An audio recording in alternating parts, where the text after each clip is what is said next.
नमस्कार, मैं पवन शर्मा आप सभी का स्वागत करता हूं खबरें अब तक में।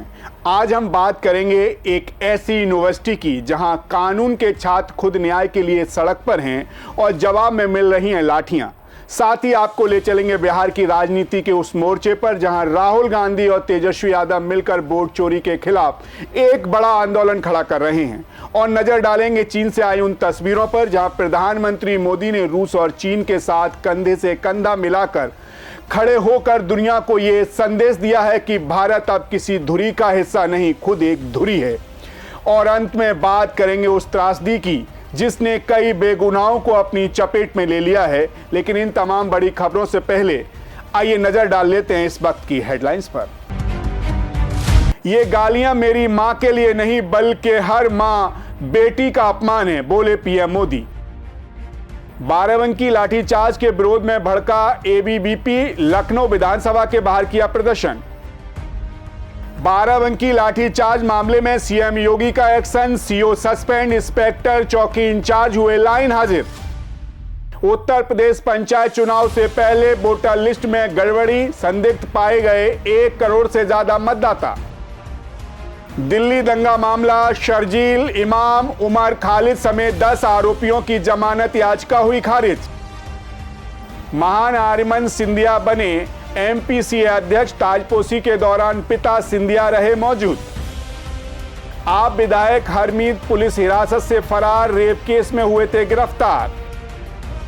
केसीआर की बेटी कविता के खिलाफ कड़ा एक्शन, पार्टी विरोधी बयानों के चलते हुई सस्पेंड। सोने चांदी में आया उछाल, सोना 2500 तो चांदी के 5000 से ज्यादा बढ़े दाम।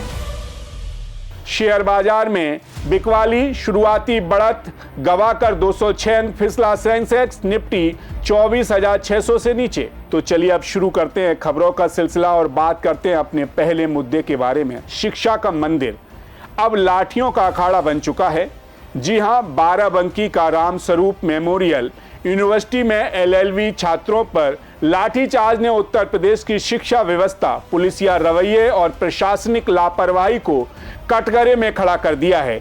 जिन छात्रों को कानून पढ़ाना था वे अब कानून के लिए संघर्ष कर रहे हैं। सवाल यह है कि जब यूनिवर्सिटी को 4 साल से मान्यता नहीं है तो एडमिशन किस आधार पर हो रहा था, और जब छात्र अपने हक के लिए आवाज उठा रहे थे तो पुलिस ने लाठी क्यों उठाई।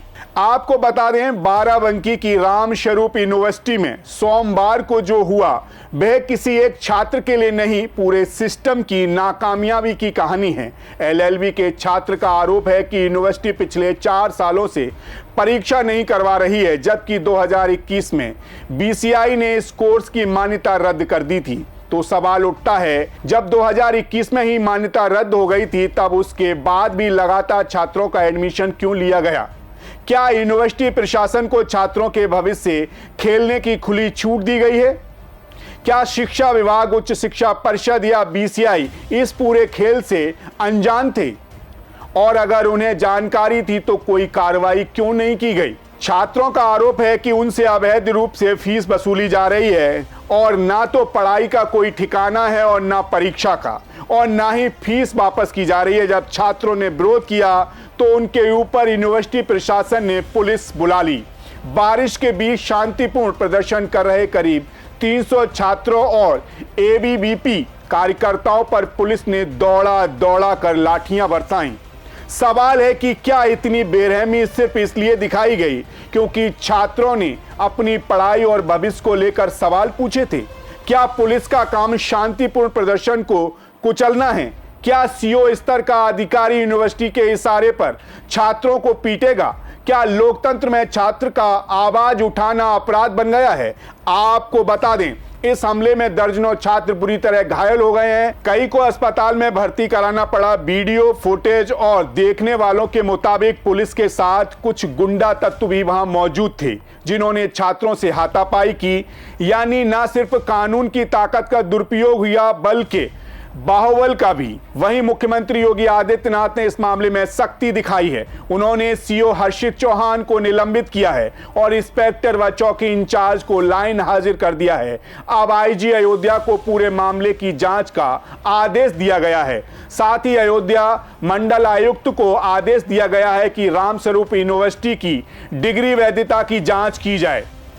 लेकिन सवाल यह है कि यह कार्रवाई पहले क्यों नहीं हुई?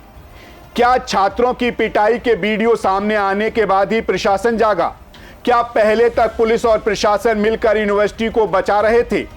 अगर सीएम को खुद संज्ञान लेना पड़ा तो स्थानीय प्रशासन क्या कर रहा था?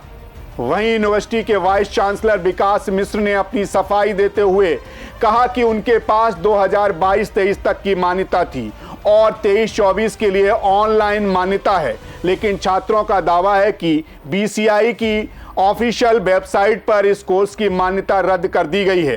तो बीसी किस आधार पर ऑनलाइन मान्यता की बात कर रहे हैं? वहीं पुलिसिया कार्रवाई के बाद एबीवीपी और अन्य छात्र संगठनों ने देर रात डीएम आवास और एसपी ऑफिस के बाहर प्रदर्शन किया। डीएम का पुतला दहन किया गया और पूरे जिले में छात्र आंदोलन गरमा गया। साथ ही लखनऊ विश्वविद्यालय में भी आज बड़ी संख्या में एबीवीपी के छात्र कार्यकर्ताओं ने प्रदर्शन किया। एबीवीपी ने ऐलान किया कि जब तक दोषियों पर सख्त कार्रवाई नहीं होगी आंदोलन जारी रहेगा। देखा जाए तो एक तरफ जहां राहुल गांधी वोट चोरी के खिलाफ सड़कों पर हैं, तो वहीं दूसरी तरफ उत्तर प्रदेश में छात्र डिग्री चोरी के खिलाफ लड़ रहे हैं। लेकिन अफसोस, यहां जवाब सिर्फ मिल रहा है लाठियों से। बाराबंकी की यह घटना सिर्फ एक यूनिवर्सिटी की नहीं बल्कि उस सिस्टम की कहानी है जो शिक्षा को व्यापार और छात्र को ग्राहक और आंदोलन को अपराध समझता है। सवाल सिर्फ इतना ही नहीं कि लाठियां क्यों चली, सवाल यह भी है कि छात्रों की डिग्रियां कब तक मिलेंगी और उनका आधार क्या रहेगा। और सबसे जरूरी बात यह कि क्या इस देश में शिक्षा के नाम पर व्यापार करने वालों पर कभी सख्ती होगी या नहीं, या फिर इस बार भी लाठी उन पर ही बरसेंगी जो अपना हक मांगते हैं। खैर, इसी के साथ खबरें अब तक में बढ़ेंगे अगली खबर की तरफ। बिहार की सियासत में एक बार फिर उबाल है।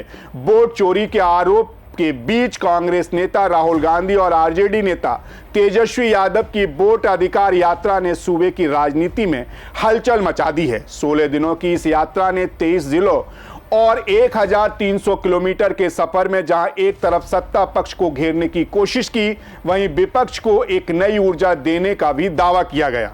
लेकिन बड़ा सवाल यह है कि क्या यह यात्रा सिर्फ भीड़ जुटाने तक सीमित है या इससे सच में कोई सियासी बदलाव भी आएगा?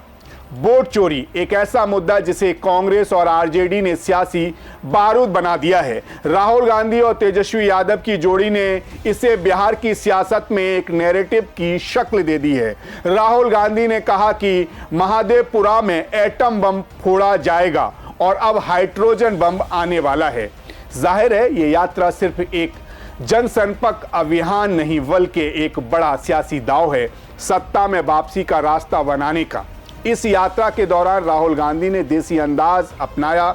गांव में रुकना, दलित बस्तियों में चाय पीना, बाइक चलाकर आम लोगों से मिलना, ये सब बिहार की जमीन से खुद को जोड़ने की एक सदी रणनीति का हिस्सा रहा। प्रियंका गांधी थोड़ी देर के लिए मौजूद भी इस यात्रा को और खास बना दिया। लेकिन ये यात्रा सिर्फ वोट चोरी पर नहीं रुकेगी। राहुल ने जाति जनगणना, आरक्षण और सामाजिक न्याय जैसे बड़े मुद्दे भी उठाए हैं। उन्होंने ऐलान किया है कि अगर इंडिया ब्लॉक की सरकार बनी तो आरक्षण की 50% सीमा को हटाया जाएगा। यानी कि ये यात्रा सियासत के सामाजिक एजेंडे को फिर से परिभाषित करने की एक कोशिश भी थी। बिहार कांग्रेस जो सालों से कमजोर पड़ी थी अब फिर से सक्रिय नजर आने लगी है। पार्टी के कैडर और नेताओं में जोश है, लेकिन सवाल यही कि क्या ये जोश वोट में बदलेगा? सोचने वाली बात है। आपको बता दें कि राहुल तेजस्वी की यात्रा ने 110 विधानसभा सीटों को कवर किया, जिसमें से 80 पर फिलहाल एनडीए का कब्जा है। साफ है कि यात्रा चुनावी गणित को बदलने की रणनीति भी है, लेकिन हकीकत यह भी है कि कांग्रेस 2020 में इनमें से सिर्फ 9 सीटें ही जीत पाई थी। वहीं नीतीश कुमार की बात करें तो वो पहले ही विकास की गाड़ी को तेज कर चुके हैं। मुफ्त बिजली, पेंशन, रोजगार और महिलाओं के लिए आर्थिक मदद जैसी योजनाओं के जरिए उन्होंने जनता से सीधा जुड़ाव बना लिया है। हालांकि तेजस्वी यादव का दावा है कि सरकार उनकी योजनाओं की नकल कर रही है। जाहिर है, वोट अधिकार यात्रा ने बिहार की सियासी हवा में हलचल जरूर मचाई है, लेकिन क्या ये हलचल तूफान में बदलेगी? क्या कांग्रेस और आरजेडी की ये जुगलबंदी सत्ता के समीकरण बदलने में कामयाब होगी? और सबसे बड़ा सवाल, क्या जनता को नकलची और ओरिजिनल के बीच फर्क समझ में आएगा या फिर पुराने समीकरण ही दोहराए जाएंगे? इन सवालों का जवाब 2025 के विधानसभा चुनाव में ही मिलेंगे। लेकिन इतना तय है कि बिहार की राजनीति अब शांत नहीं रहने वाली है। खैर, इसी के साथ खबरें अब तक में बढ़ेंगे अगले मुद्दे की तरफ।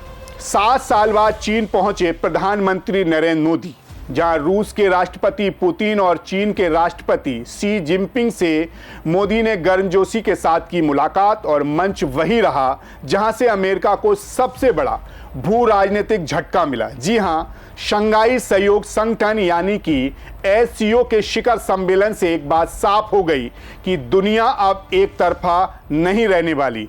अमेरिका की टैरिफ नीति का जवाब अब केवल शब्दों से नहीं, बल्कि तीनों महाशक्तियों के हाथ मिलाने से दिया जा रहा है।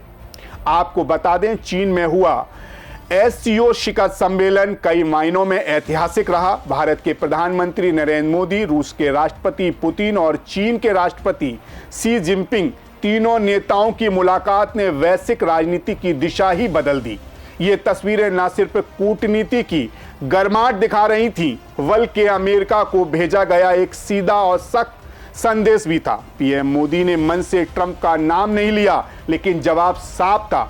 ट्रंप ने भारत की अर्थव्यवस्था को डेड इकोनॉमी कहा था और भारत पर टैरिफ लगाकर दबाव बढ़ाने की कोशिश की थी। लेकिन मोदी का संदेश साफ था कि ना तो भारत की अर्थव्यवस्था मृतक है और ना ही भारत किसी के सामने झुकेगा।